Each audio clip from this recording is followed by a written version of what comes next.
Hey guys.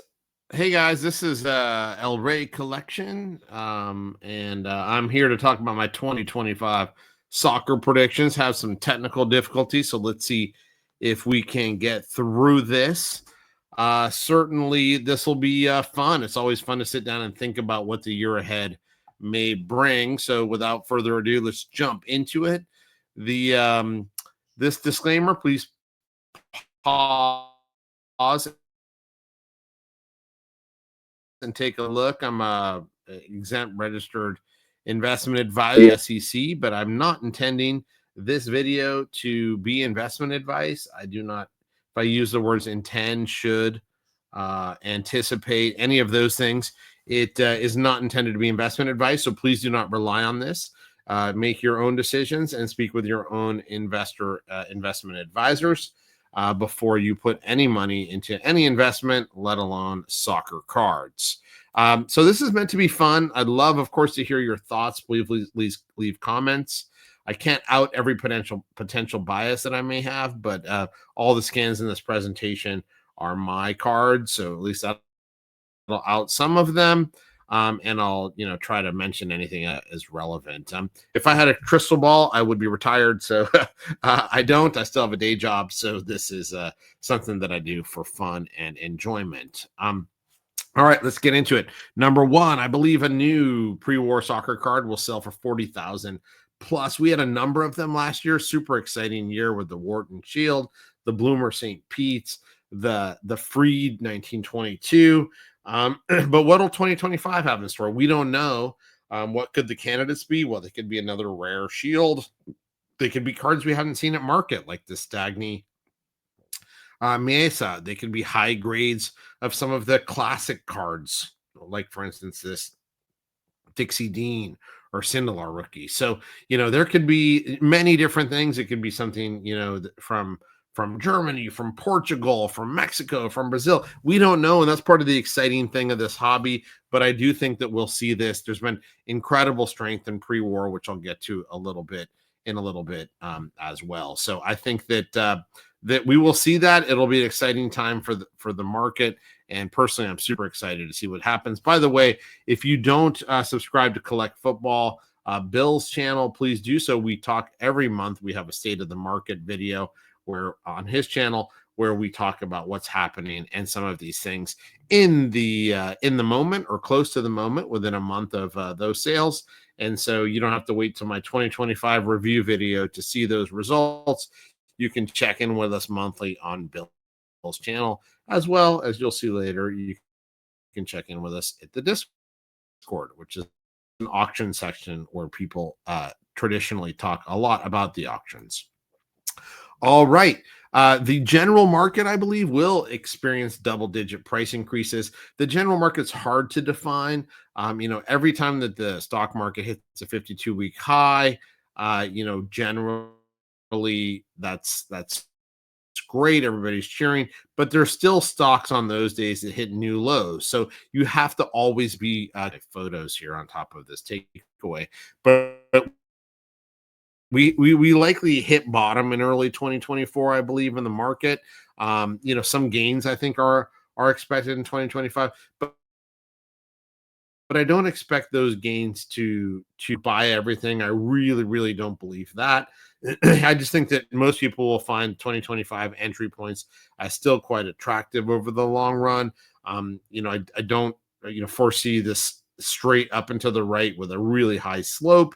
I expect kind of like steady Eddie incremental gains here and there. So in those types of environments, you need to pick your cards carefully, whether that's grade, eye appeal. You don't have to just run out and get everything. There will probably be some incremental gains, but still there's no reason not to be disciplined as this goes. And I think that collectors that are in for the long haul will find the 2025 entry points still attractive, even if they're slightly higher than 2024.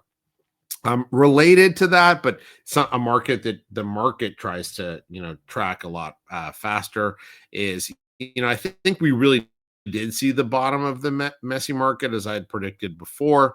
In 2020, late 2023, 2024, it's just 2025 entry points will still probably be attractive long term. Of course, we have seen significant growth. The 71 bis, particularly, bottomed out in the high teens in a PSA 9, like I have here. Then it wallowed kind of in the 20s, the low 20s, then it got up to 30s, and I think the last sale was 50K.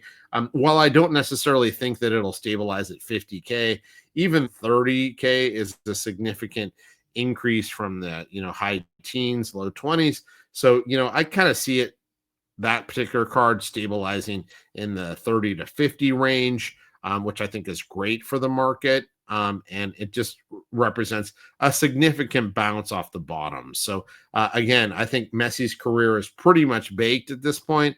He will be, let's just say, top 5. So I don't get people lambasting the comments of saying he should be 1 or 2 or 3. Definitely top 5. Personally, I probably have him as number 1. But let's regardless, one of the epic, most important players of all time. And his rookie card here, the 71 bis, was named by PSA as one of the top 25 cards of the first 25 years of the century.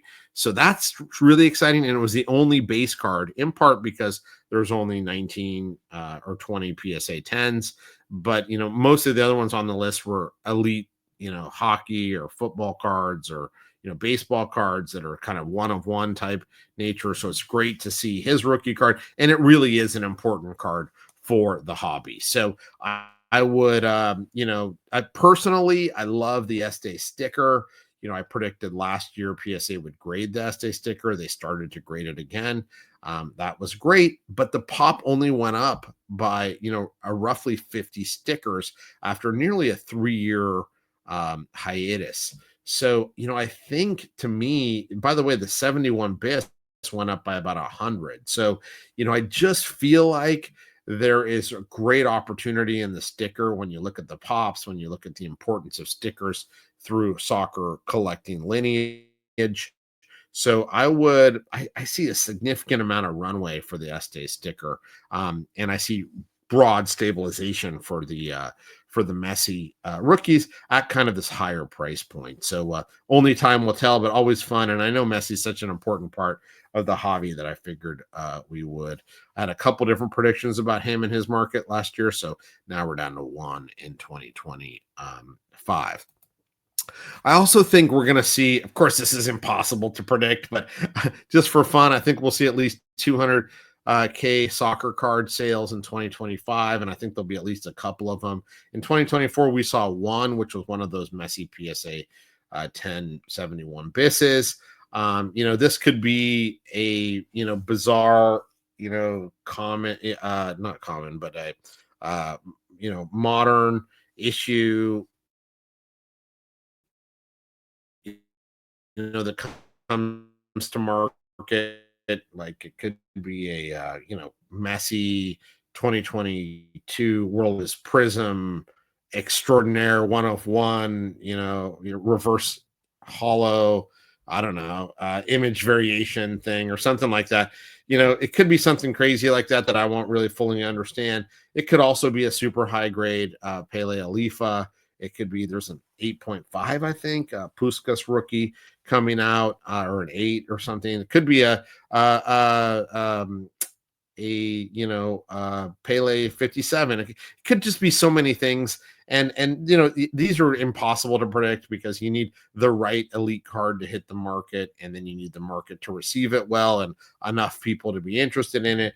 But I think, it feels like we're in a strong market here, and that's a great time for elite card sellers to sell. A lot of crypto money back kind of in the market, with Bitcoin being at 100 grand. So I don't know. I feel like the stars will align here, but you never know, right? If the best vintage card we get is a PSA 6 Alifa Pele, well, of course this isn't going to happen.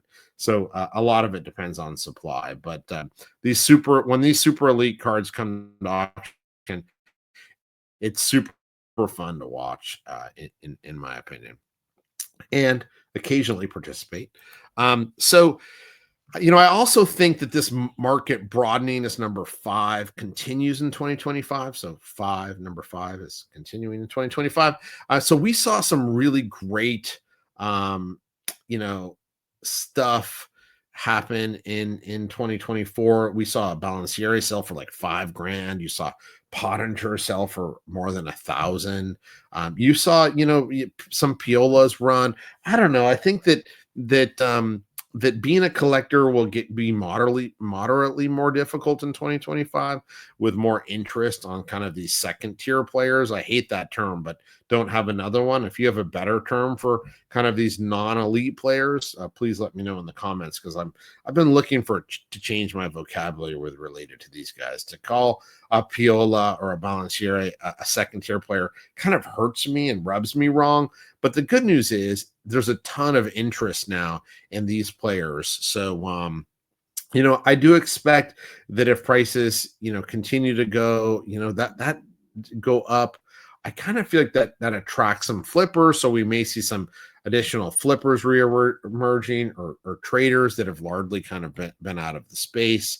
I think a lot of items are also at pre-pandemic pricing, like this Rivaldo here that I have. And I, unless they find 100 new copies in all high grade, I gotta believe that some of the cards that are in the pre-pandemic pricing that are of kind of elite players that maybe aren't, R9, in case like Rivaldo kind of takes a pretty back seat to Romario, and especially R9, and Ronaldinho.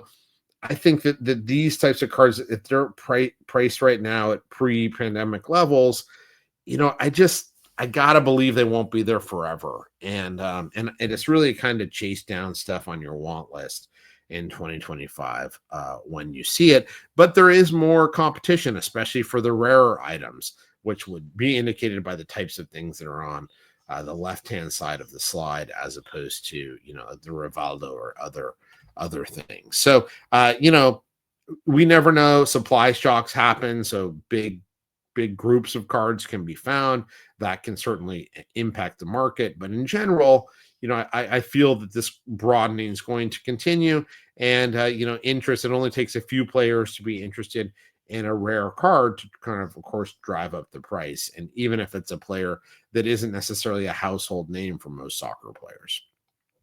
So that market broadening, I expect to continue. I also expect to continue the growth of our soccer card Discord, which, if you're not a member, please join here. And by the way, if you don't subscribe to my channel, please subscribe to my channel and like this video. So a little bit of a commercial in here, but we grew to more than 1,000 users after Bill called non-active users at the beginning of 2024, I think it was. So we climbed back out of that call. We're well over 1,000, and I expect another year of double-digit growth. If you do join, please participate. We love to hear different thoughts from around the world, perceptions. Nobody has all the answers in soccer culture. They're so diverse, global hobby. Please come in, join the community, share your thoughts. We love to have them. Not everybody agrees with everything, and I think that's great. That diversity of thought, of cultures, of experiences is additive to the community, and I certainly encourage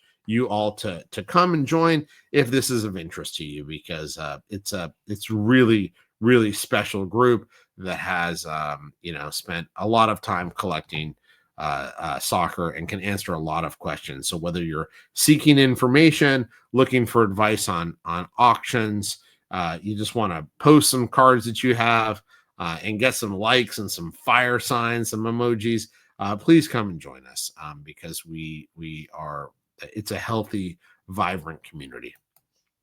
I do think that PSA as number 7 is going to continue their stranglehold on the market and really doesn't back off the mid-teens pricing, which honestly I'm a bit bummed about.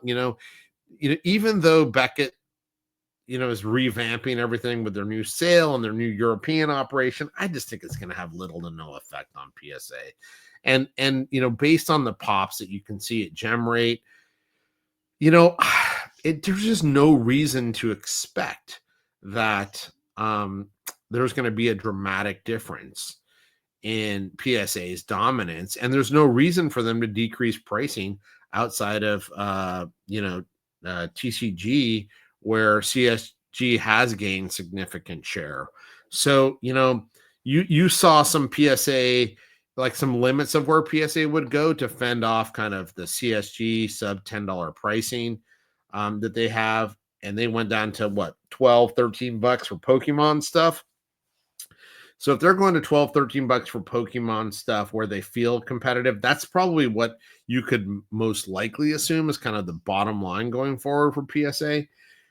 For now, though, for sports cards where they're still getting 80 to 90, no, probably closer to 90% of the submissions, I've got to think that they really don't have much of an incentive to get below, 15 to $17 a card. So and of course their rack rates are going to be higher than that. So they're still getting, even in kind of the softness of the last 18 months, they're getting more than 1 million cards a month. And when you have a business that's built off of that, decreasing prices really doesn't make sense. Especially given their locations of Southern California, New York, outside of New York City.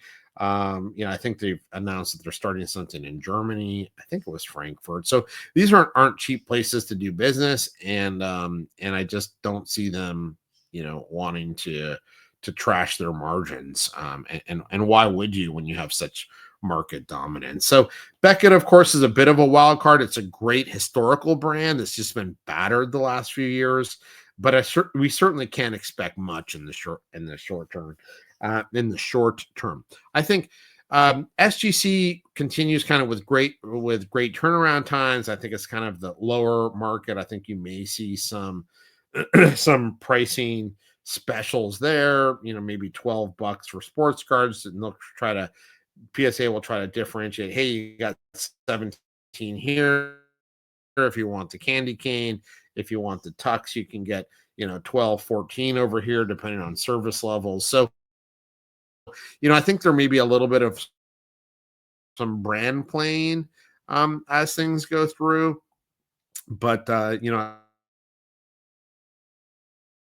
just think that you know unfortunately for collectors, we can't necessarily count on massive price decreases.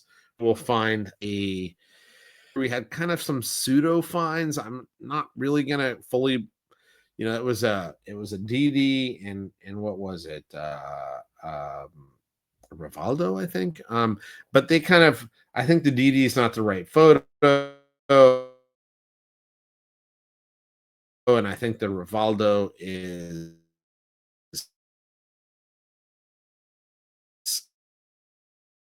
um, came from a game inside of some plastic. So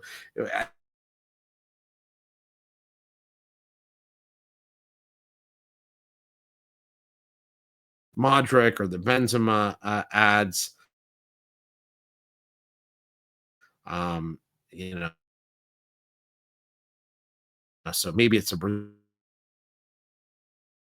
always fun. Of course, it hurts if you own the previous rookie, but this is just what soccer is about. So you have to get used to that. Feel comfortable, working in an environment where new rookies could be found. I do think that we will see. I thought that this was going to happen last year, but the PSA eBay vault merger kind of threw things in a wrench for them, and that's good for the customer. I was certainly wrong last year. Still, the pricing is super attractive. I don't think we'll see a significant increase in pricing in 2020. Um, you know, five, at least the first half, but I do think it'll creep up. If you do have bring that stuff back, at least in my opinion, that's what I'll be doing, just to avoid some of those fees. It's also important to know that vaulting low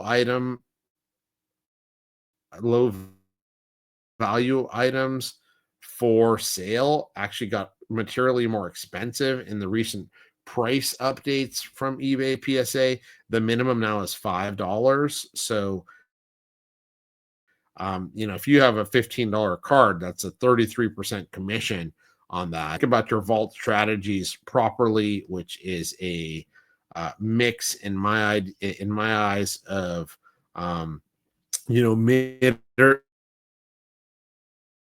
mid to higher value cards where you get the insurance, you get the ability to sell, but those are of cards that are worth $100+. I think that's probably a threshold where things really start to make sense. Don't think it's a great place to house tons of which is probably why PSA is designing their pricing like this. Lots of junk slabs that are worth basically the price of grading or less. That collects some problems loading here. So number 10 is something I always have as a goal, which is of course try to find 2 items on my top 10 most wanted list. Here's a couple cards that had been on my wanted list, whether it's a rare early Di Stefano, whether this is a Socrates, whatever you have on your list. I always have the dry powder to jump on this. You never know when things are going to show up, especially in soccer. I wouldn't try not to have a money that's burning a hole in your pocket where you just need to deploy it. I really don't think that that's a great strategy. Hold back for things that you really want, and when they become available, then you're ready for them. So some years